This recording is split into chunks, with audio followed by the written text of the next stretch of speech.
Before we start today's show, we want to invite you to stick around at the end of the episode to enjoy a preview of a new podcast that premieres on July 14th. As the industry's exclusive cannabis podcast network, MJBulls is proud to present Women Leading in Cannabis. Join host Kira Reed each week for inspirational discussions with women who are leading the cannabis industry.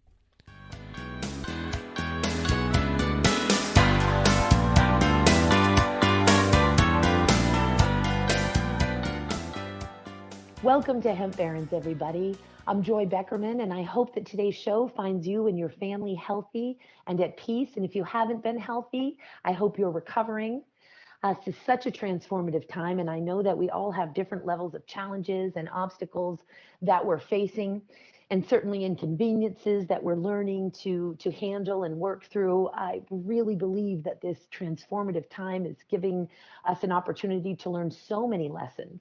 Everything from what kind of food choices have I been making? And now I have a little bit more awareness and mindful bandwidth to make a better choice. Or, sheesh, I recognize that my daily routine has gotten off kilter over the years in my busy life, and I want to integrate these other good habits that I used to practice or that I've been wanting to practice for years into my daily routine now. So there's just so many opportunities for us to make better choices and really take the time to work through those frustrations and those inconveniences and sit with those uncomfortable and negative feelings and transform them and evolve.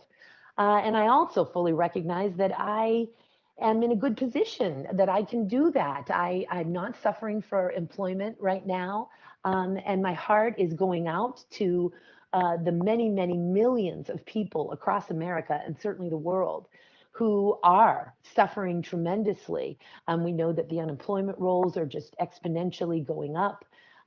We have families who are hungry, children who are hungry, people who have medical needs. And of course, my heart goes out to children and families who live in homes where there is domestic violence, where there is substance abuse.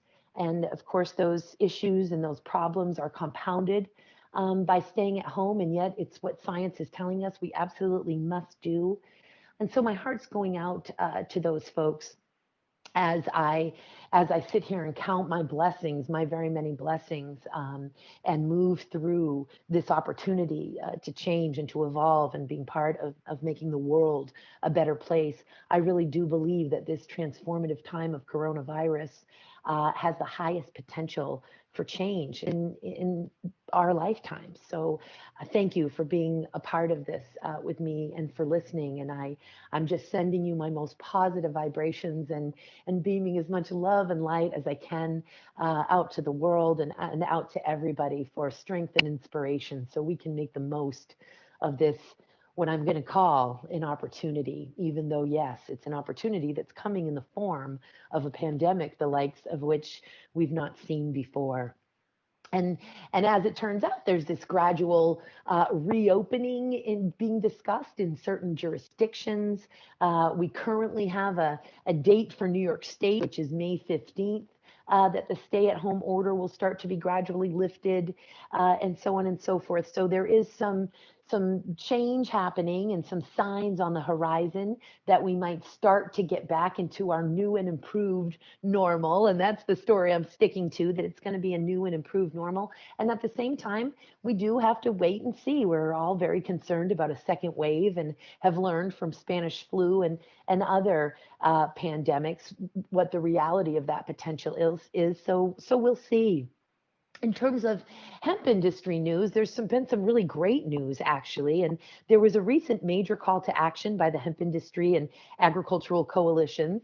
And as you folks may know, I'm the vice president of federal lobbying for the U.S. Hemp Roundtable, which is our nation's leading 501c4 advocacy organization for hemp. And we joined in many of the other hemp industry organizations and advocacy groups, along with those agricultural groups, to send out massive PR and calls to action for folks to beseech the White House to ensure that hemp farmers and hemp companies could be eligible for the EIDL program. That's That's the Economic Injury Disaster Loan Program that the Small Business Administration is administering under the CARES Act that recently passed for the coronavirus. And good news, as what happens when people get together, those advocacy efforts were a tremendous success. So now, under the Paycheck Protection Program Increase Act, what we're calling the PPP Act, which of course was a piece of the CARES package, is expected to be signed to law probably by the time you hear this. This new issue is going to be signed into law, this new benefit. And it's going to allow hemp farmers and companies to be clearly eligible for funds under the EIDL, the Economic Injury Disaster Loan Program. And even better than that, Congress added another $10 billion to the EIDL program and increased the Paycheck Protection Program funding by another $300 billion. So it was originally $349 billion and it went up to $659 billion. So we're talking an increase all in all of $400 billion, along with the clear eligibility of hemp farmers and companies to have access to those funds. So this was a majorly important and a great success, and another bold demonstration of what happens when people get together and make their voices heard here in the United States, where, believe it or not, guys, no matter what you're hearing or thinking from the current time, we have the greatest system in the world, and our leaders do work for us.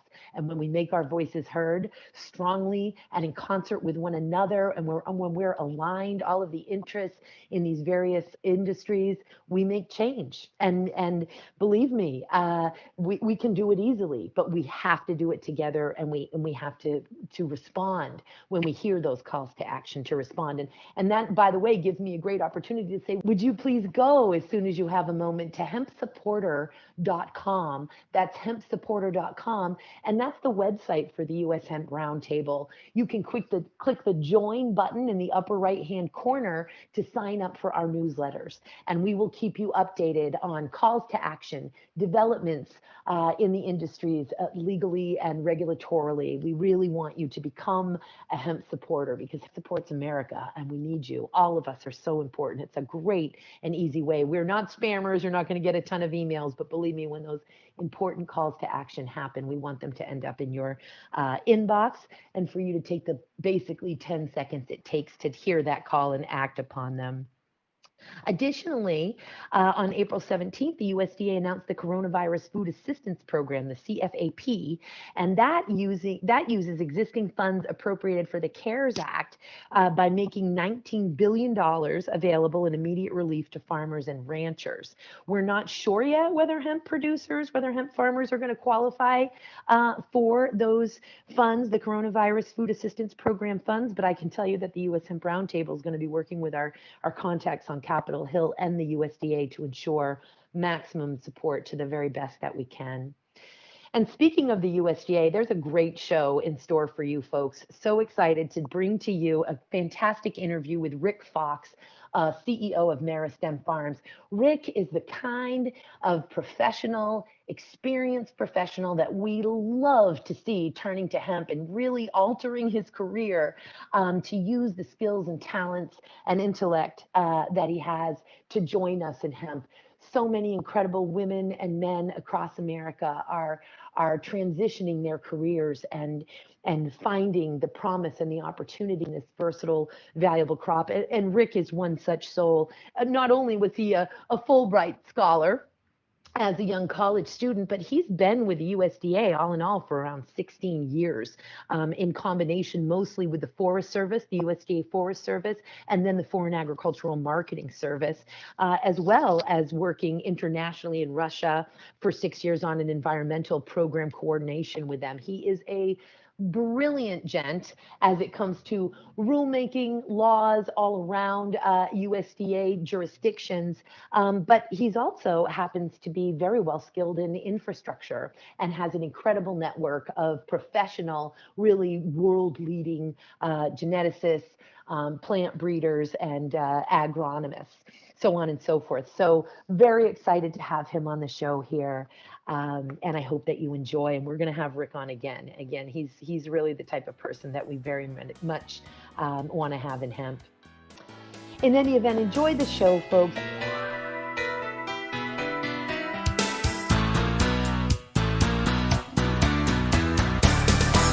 Well, hello, Rick. Thank you so much for being with us on Hemp Barons today. Thank you, Joy. It's great to be on with you. You know, you're one of these souls, these intellectuals, and these real doers.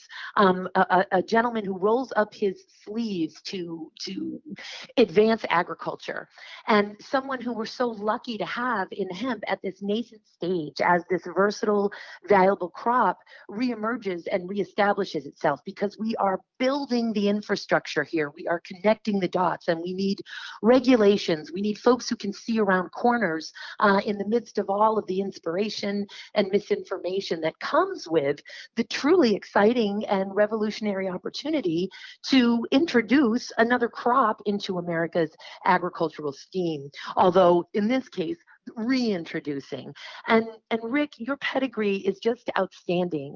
Again, we're so lucky to have you now putting all of your talents and skills and experience into hemp. But you've spent 12 years working for the USDA Forest Service, another 3 years working for the USDA's Foreign Agricultural Service, 6 years working as an environmental program coordinator in Russia, and you're a Fulbright scholar. I really can't imagine anyone more perfectly suited to get into distribution, genetics, and again, building these critical blocks of delivering on the promise of all that hemp is and can be for our nation. So it's just wonderful to have you and great to have you in hemp. You're the CEO of Meristem Farms. Will you first start by telling us when you decided to jump off the cliff and throw yourself into this opportunity and this incredible crop? Wow. Well, sure. Happy to. And you made me blush with how you started.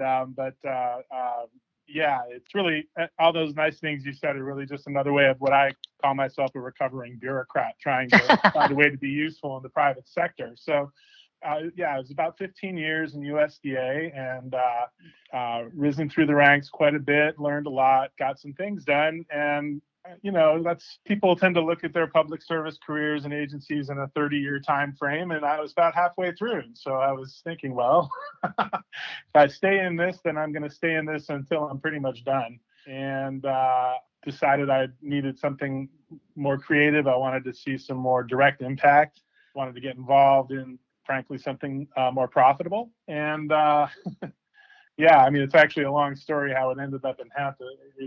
We were going to start out in high THC cannabis, going back to some very old friends from my college days, and Dead Tour. But there were a few different pivots along the way, and we ended up settling on getting into the hemp business here in Vermont. Moved from DC, moved the family up here. My wife had a federal career as well. And we both decided to just take the leap. And I think we're still in the air, leaping. Maybe we're growing some wings. So it's been an incredible adventure and learning a ton, and hopefully adding some value on the way. Indeed, and I want to talk much more about what Meristem is doing. It's a dream team of sorts that you have created to operate Meristem Farms, and how you find time, and I know how you do it, because I do the same thing. You find time by not sleeping and eating properly, right. and self-care. But hey, the plant is a purpose-driven endeavor, and so you manage to find time, of course, and really even drive and lead the ongoing dialogue, particularly as it relates to the USDA's interim final rule. And there's a lot going on right now. Movement is taking a place, and I think you might have an update or some news for us that I'm very, very excited to not only discover myself as during this interview, but of course to share with our listeners. And before we get to that, so Meristem, of course, while you sell beautiful biomass for cannabinoid processing and sell your own smokable hemp products, gorgeous products that I'm viewing on the website, You also work with distribution, again, because your passion here is to be the infrastructure, is to really create a foundation to deliver on the promise of this plant that we can count on, that we can build on, that is solid, and that is going to give the American farmer, the American manufacturer and consumer here the highest chance of success. So tell us a little bit about what's on the horizon for Meristem and what you're working on right now. Yeah, happy to. So last year, we have some very experienced people on our team in growing this amazing plant. I just try to absorb as much as I can when I'm around them. But for our company, last year was our first year growing hemp, and it was a struggle, like for many hemp farms. And one of the things, or several of the things that we learned, is that there are major problems throughout the value chain in the industry, and a lot of those come back to the regulations. And so, in fact, the USDA interim final rule directly impacted our business, like many others around the country. So we decided to take a closer look and take some action there. The news is coming very soon, but I can tell you this, that that there are. When I was in USDA, I was actually in charge of rulemaking in my division when I was back in the Forest Service, and handled a lot of rulemaking issues, in legislative affairs, and the Undersecretary's office across the street in the department. USDA, and there are very specific requirements for how federal agencies are supposed to go about issuing rules. It became quite clear that USDA didn't follow those rules, and that's bad enough in and of itself. But the lack of information that they got from the public and from science is partly what directly impacted so many companies in the industry. Specifically, the 15-day testing window, the theoretical testing of decarboxylated THC, which people refer to as total THC, but isn't really total THC at all.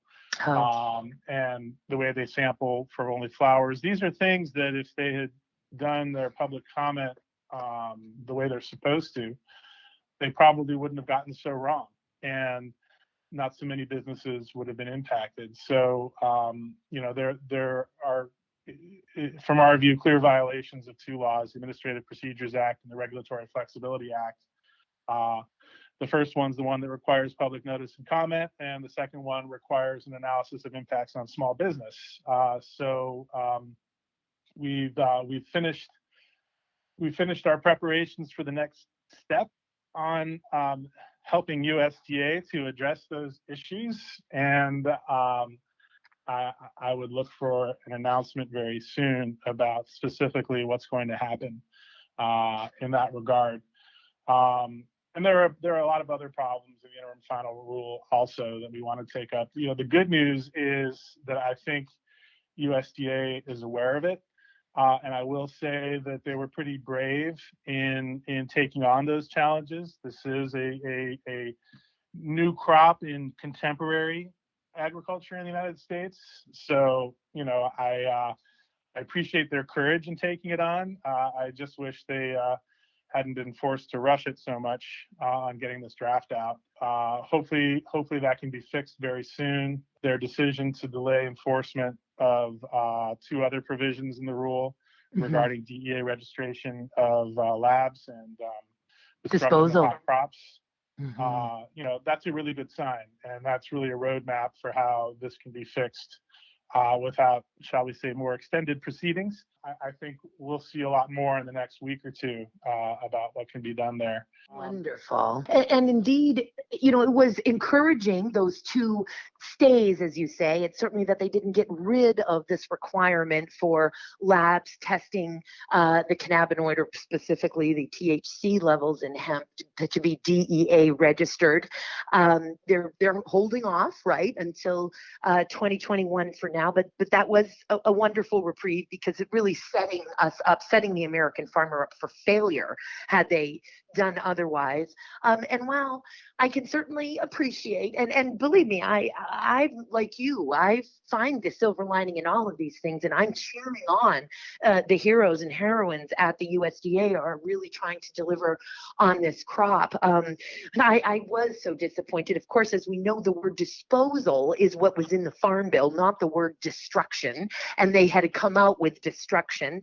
And we beat it like a dead horse in public comments and in other meetings with higher up USDA officials. And so it was wonderful to see that they were like, okay, here are other ways that you can dispose of it. Having said that, I continue to just beat the door down for pyrolysis to be a method to dispose of non-compliant hemp. And of course, the USDA's Agricultural Research Service is themselves conducting tremendous research on pyrolysis, and certainly the unique cellulosic makeup of hemp cellulose. Of hemp biomass, I should say, makes it just an incredibly valuable source for the products, the pure products that can result from pyrolysis, and could essentially serve the energy, fuel, air and space nanotechnology, and so many other industries. But I digress. Hopefully we get pyrolysis. I didn't seem like that was such a reach to ask for pyrolysis. The stuff would be completely destroyed and add so much value to the crop, but hopefully we'll get it next time. I'm really excited to hear about what changes are going to be taking place, and cannot thank you enough for your leadership, Rick, in really addressing the due process that wasn't followed during this. And there's a lot of people in and around the industry who've stepped up, including you, Joy, and many of the organizations that we're affiliated with. I will say that state agriculture commissioners really stepped up to pressure USDA on those two issues for delay, as did the trade associations and companies like our own. The conversations with state ag commissioners that I've had and that I know they've had with USDA played an important part of that. I mean, in fact, Undersecretary Ibaugh announced those changes at the National Association of State Departments of Agriculture meeting in February in response to their push. And so I think this all really underscores that a coordinated effort is needed. And the more that people understand this plant, whether they're regulators or elected officials, or folks like us throughout the industry, I think that increased understanding takes some of the pressure off. This isn't, prohibition was, this is a newly legalized crop. Mm-hmm. I think, as we all know, the DEA and the Drug Czar's office in the White House had a lot of influence over this process. You think? Oh, well, I know. Well, yeah. Of course. I think oh my God. For a fact. The DEA isn't mentioned once in the Farm Bill, and it's mentioned 43 times in 42 pages of rules. I'm pretty sure they had a hand in it. Dear Lord. Well, and this is where industry stakeholders and the public can come in and help. Congressional intent was fairly clear in the Farm Bill, I think, that they really wanted USDA to manage hemp and not DEA. But, the federal government being what it is, there are certain, levers of power throughout the executive branch, and USDA is not always on top of those levers. So, it was very helpful. Secretary Perdue testified at a couple of hearings in February, and we were fortunate that he was asked some questions about that. And he did really underscore the degree to which the DEA and the Drug Czar's office influenced that process. He refrained from criticizing it, as he probably should if he wants to keep his job in cabinet. But he pointed out the facts very clearly. And that is something that we are all reacting to. Another key thing that happened in those committee hearings is that he acknowledged that the IFR is a draft. I was very pleased with my former colleagues on the Hill that if they were able to have the committee members, well, they didn't have the committee members obviously ask their own questions, but I think everyone in those offices realized those issues, and we're bordering on wonkery here, but a lot of folks in the industry are paying attention to the 2014 Farm Bill authorities that are supposed to expire this year, because states have the option to use those less restrictive authorities this year. And the fact that the secretary testified that it is a draft really is a very clear acknowledgement that the provisions that call for the 2014 Farm Bill authorities to be repealed at the end of this year don't apply. It's really very interesting. The provision in the Farm Bill specifically says that the 2014 authorities are to be repealed 1 year from the date that the secretary establishes a plan. And by plan, they're referring to the new rule. Well, the secretary just testified to Congress that it's not a final rule. He has not yet established the plan. It's a draft. Yes. So, we just need to really corner that point, and we're going to. So great to hear that, because, I've worked so hard with New York, which, by the way, is quite easy to work with. Counterintuitive here is the fact that New York, which really loves to be the gold standard for food safety and quality, and indeed they are creating that cover by forcing compliance with the codes of federal regulations for current good manufacturing practices for food and dietary supplements and so on in the state. But even New York was like, sorry, guys, we're sticking with the 2014 Farm Bill as long as we can. You better get this fixed, because we put money, we put resources, we believe in this crop. We want New York to be a leader in this crop, and you're setting us up for failure here. So thanks anyway. And amazing to get that result from Kentucky did it. Even Kentucky, which if the rumors are true, was one of the states advocating very strongly to have the new USDA rule put in place as quickly as possible. I can't say for a fact that's true, but I've heard that from a lot of people. Well, when it all came down, they said, you know what? We're sticking with 2014 too. You guys need to work on this a bit more. Yeah, absolutely. God, that Ryan Quarles, is just so awesome. And of course, they had a major hero in Jamie Comer as well, but he moved on to become a member in Congress. And Kentucky wants to work under the rules unless you're going to mess with their farmers. Right, exactly. And these are things that, I spent most of my career in public service, in the bureaucracy. And when I was in USDA, I knew that it was the farmers who had the truth, who spoke the truth, and whatever, or the foresters when I was in the Forest Service. But the folks who are actually out there making their living, in the fields and in the woods, they know what's going on. And when a regulation impacts them, it's plain as day. Yeah. And so the enlightenment for me coming out of the bureaucracy and becoming a farmer, these regulations come down the pike, and bam, suddenly my biomass contracts are a mess, and I'm looking at laying off employees. I don't know how I'm going to plant the next year. It's a nightmare. And it's time for us to protect the farmers. The farmers are clearly sick and tired of it. The more I learn about it, the more no way are the farmers going to be the one to continue to take the risk, to continue to take the hit, when the reality is, without the top 6 inches of soil and rainfall, we're all going to die.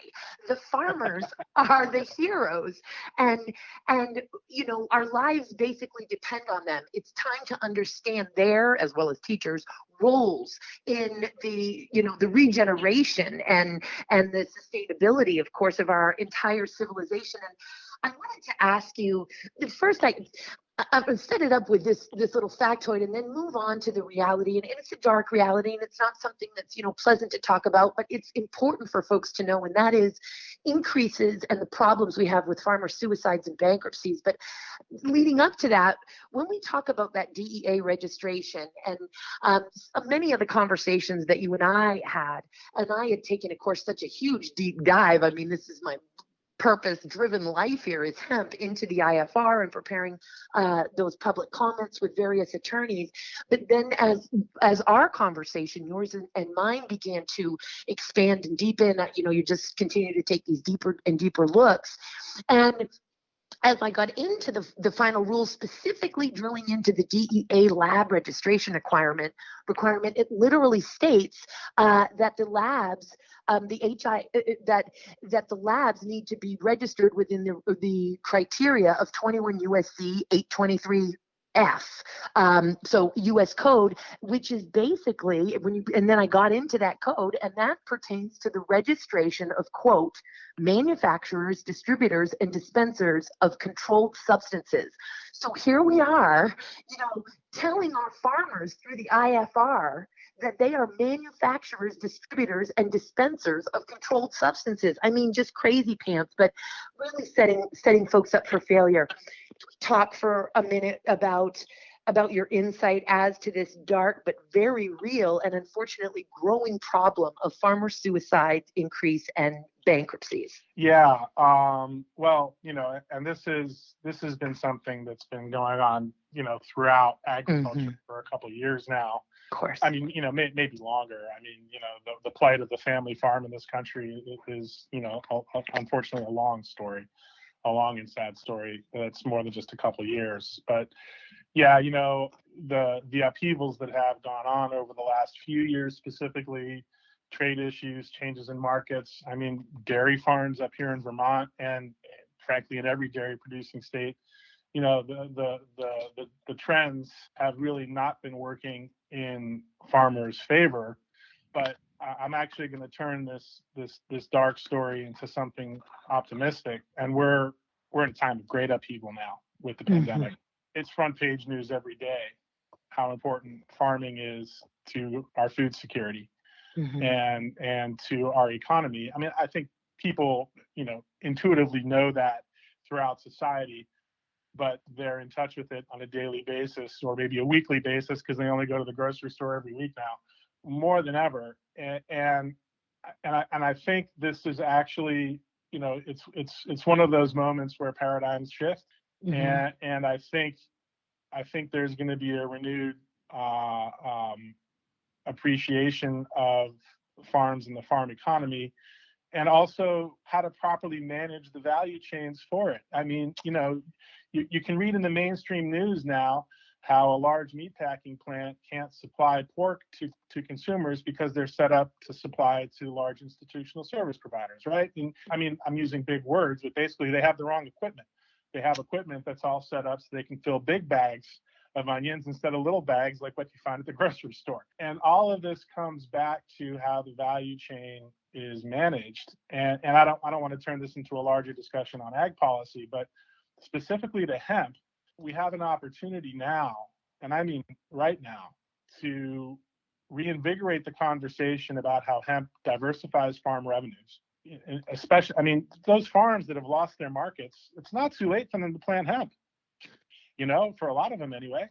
So, I mean, if they're trashing their onions, and I'm actually not sure onion fields are the best place to grow hemp, but believe it or not, this biggest piece of territory within New York State, where we have that incredible deposit of black dirt, the largest contiguous deposit of black dirt on the planet in Orange County, it's a big onion producing region. Okay. Well, there you go. And those big onion guys, believe me, they have added hemp into their rotation, brother. Yeah, well, so they should add a lot more. And what this comes back to is not just diversifying farm revenues, but also where are our textiles going to come from in this new normal that when we come out of this COVID fog. Amen. Our global supply chains are going to be nothing like they were before. So whether it's textiles, whether it's raw materials for plastics, and the 50,000 things we haven't even discovered yet about what we can use for hemp. So this is really, this is a key moment for, frankly, the U.S. government and Congress and how they allocate their next round of stimulus funding. If this one that's, I think, being signed today is 3.5, then phase 4, I think, is coming down the pike.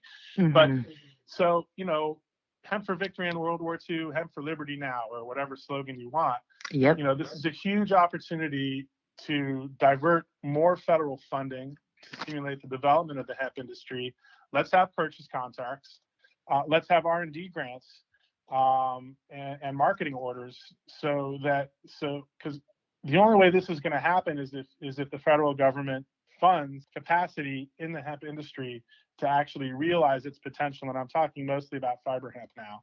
Yes. We're a resin hemp company, but fiber hemp is, where my heart is.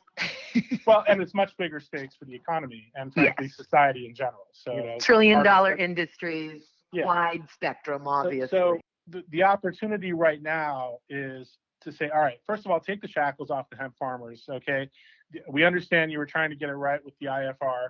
You didn't have the right information. You were pushed to rush it.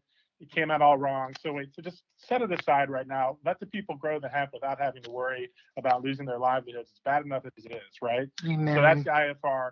Let's talk about hemp as a specialty crop. Hemp can be both a specialty crop and a grain crop, and access both sets of funding. The USDA has funding to support both those things.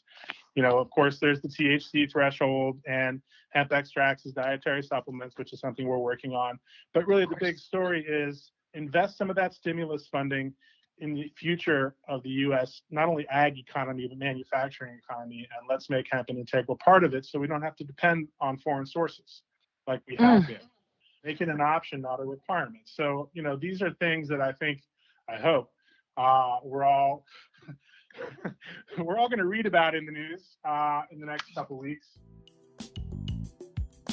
Attention hemp farmers, introducing Advanced Hemp, the world's first hemp-specific fertilizing system designed to maximize yield and CBD production. Advanced Hemp's team of 25 PhD plant scientists have been researching the plant for over 20 years and understand it better than anyone. Don't fail to meet your hemp's unique needs like far too many farmers did last year. For heavy yield of the high CBD hemp, feed your crop Advanced Hemp. And you can order online at advancedhemp.com. That's advancedhemp.com. But don't wait, because production is limited, so pre-order now. Part of my time in USDA, I was on the Hill and I worked in Senate Ag Committee.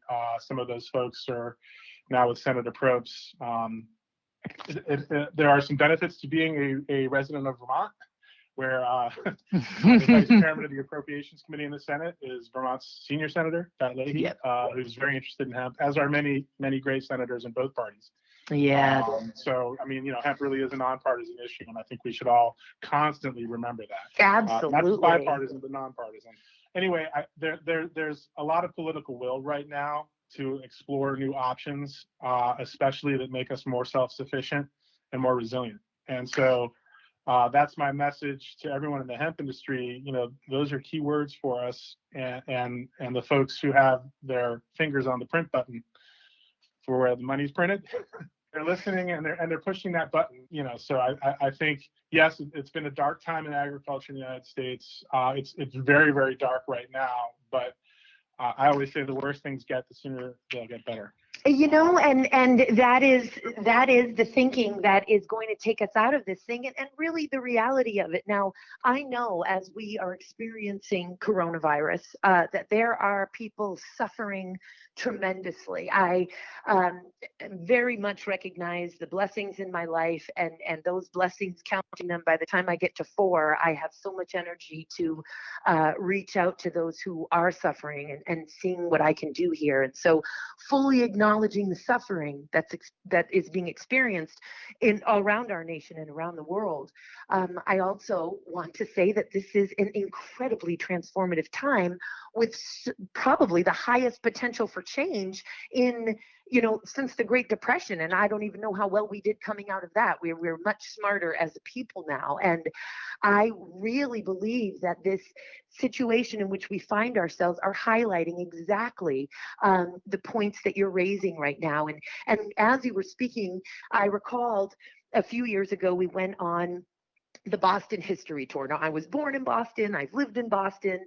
The thing about the Boston History Tour is you should probably take it every 5 years because there's just new things as our own experience expands that we gather during this tour, which is so informative. And I just recall going around on the boat. It's a boat and a bus tour. And constantly the answer was, see this pier here, especially when we were on the boat. Now that used to be filled with commerce, because we manufactured stuff here in Boston for a good long time. And they've been empty now for decades because, our number one source of revenue in the city of Boston now is tourism, like a third world Caribbean islands, number one source of resources, tourism, as opposed to manufacturing. And I mean, I remember, it probably wasn't a few years ago now, it was probably 10. Time goes by so fast, especially since the hemp revolution went on steroids. But I really feel that this is teaching us. And I'm wondering, are you familiar with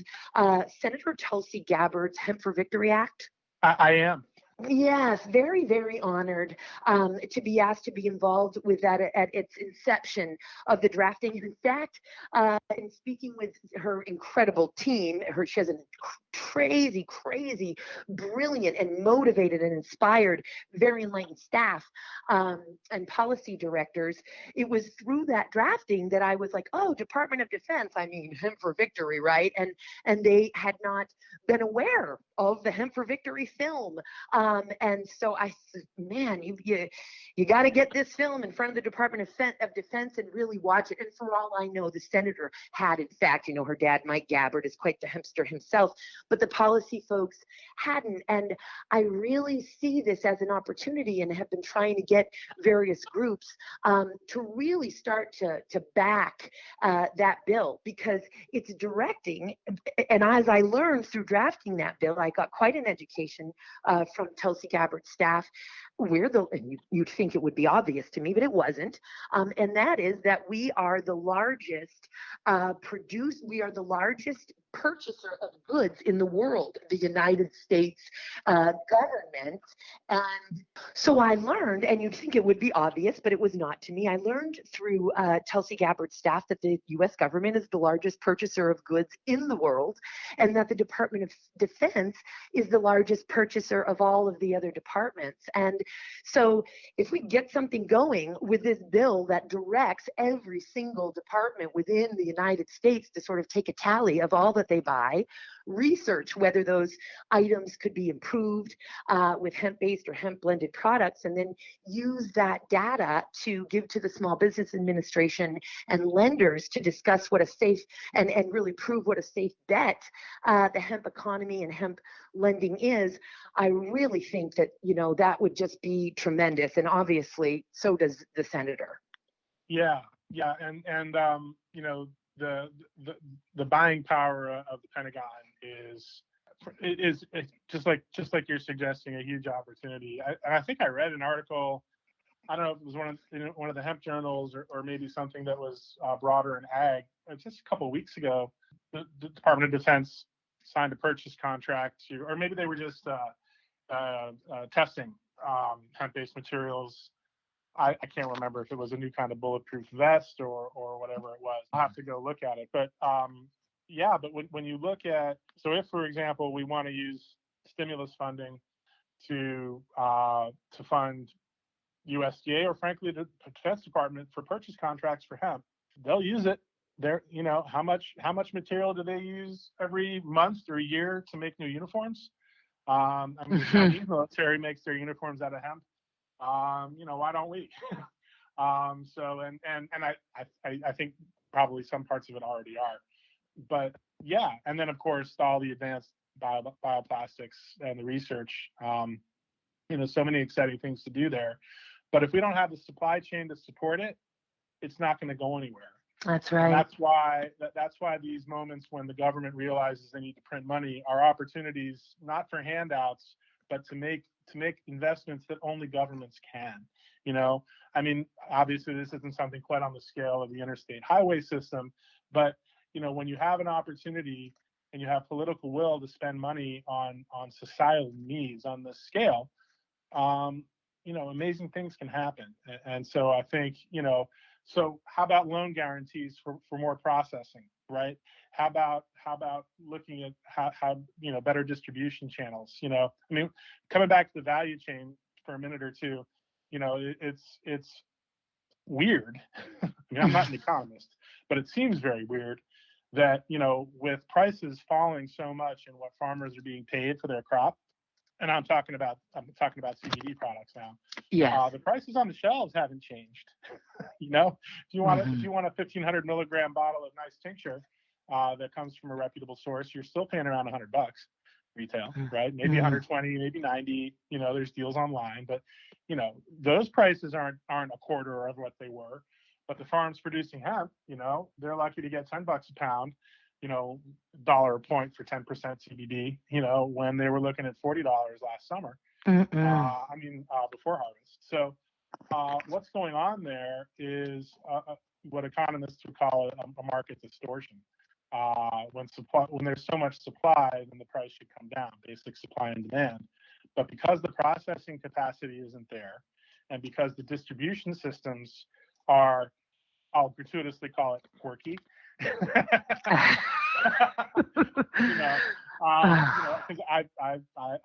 I broker hemp too, so, there's plenty of really good brokers out there who add value. So, and I'll just stop there. I was just going to say, I'm chewing a hole in the side of my cheek, making an inappropriate joke, but continue. Surely the distribution systems can and need to be more efficient. Everything from, quality assurance to, verification systems, all that sort of stuff. My point is that those risk factors and those uncertainties, and let's not forget, difficulty with accessing financial services too. Yes. All those things introduce risk and uncertainty, so there hasn't been the investment in processing or proper distribution channels that there needs to be, and so you have that bottleneck in the value chain. And I mean, you could also make analogies to how distributors and processors are managing the crop that they do buy. I don't want to get into that either. I think it's obvious that the capacity isn't really there. So and a lot of that risk and uncertainty comes from regulations and the confusion that they create. And how many major capital investors are waiting to get into the hemp industry because they're not, what is this decarboxylation stuff and total THC? And am I going to get arrested? Is my plant going to be shut down? They don't have time, to understand these details that of course folks like you and me can geek out on for an hour. Elected officials and regulators don't have time either. It's been made way too complicated. Yes. And so, that's where the interface between policy and regulation and the value chain comes into play. Not only does there need to be investment to increase capacity, but you've got to reduce the risk and uncertainty so private capital will come in too. I mean, we all know how the huge, beverage manufacturers and food producers, are chomping at the bit to get in. Some of them are getting in a little bit, but it's, that's a real problem. And that's something that regulation, first and foremost, getting the right regulations in can help. And then particularly on the fiber side and advanced bioplastics, some serious build that infrastructure, man. Gosh, we are so lucky to have you, Rick, fighting the fight for this incredible plant. Just the kind of guy or gal we need. And I can't thank you enough. Clearly, as long as you'll have us, we can't wait to have you back on the Hemp Baron Show. Very, very much looking forward to the announcements that are going to be coming from the USDA. And again, thank you so much just for your solidarity and your leadership in that ongoing dialogue/struggle. And folks, please, you can go to our website, find Hemp Barons at the MJBulls.com website. Our podcast is located there, and you'll be able to learn all about Rick, how to get in touch with him, how to check out Meristem Farms, and so forth. Rick, it's really an honor and a pleasure to have you on, brother. Thank you so much again. My pleasure. Thank you very much, Joy. May good health and security follow you through the rest of this endeavor that we're in, brother, and we'll have you on again soon. Fantastic. Thank you.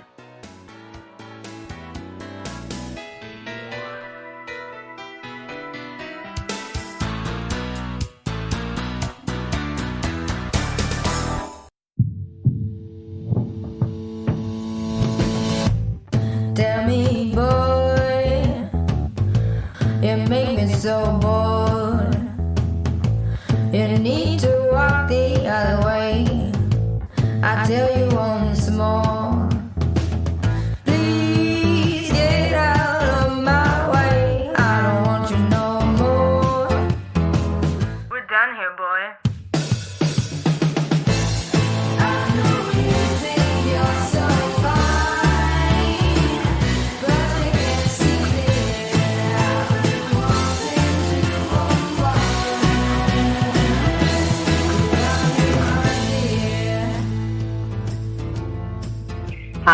My name is Kira Reed, and I'd like to invite you to be inspired by the women who are leading in the cannabis industry. Each week, we will discuss empowerment, leadership, and what it means to be a woman in charge in marijuana, hemp, and CBD. As the founder of the Women Empowered in Cannabis community, I have had the great pleasure to get to know many brilliant and talented women who are CEOs, executives, politicians, advocates, and community leaders that are focused on creating a cannabis economy that is just, fair, and equal. We'll learn how these women make decisions, how they navigate a predominantly male industry, and what they're doing to level the playing field for women. I hope you'll join us.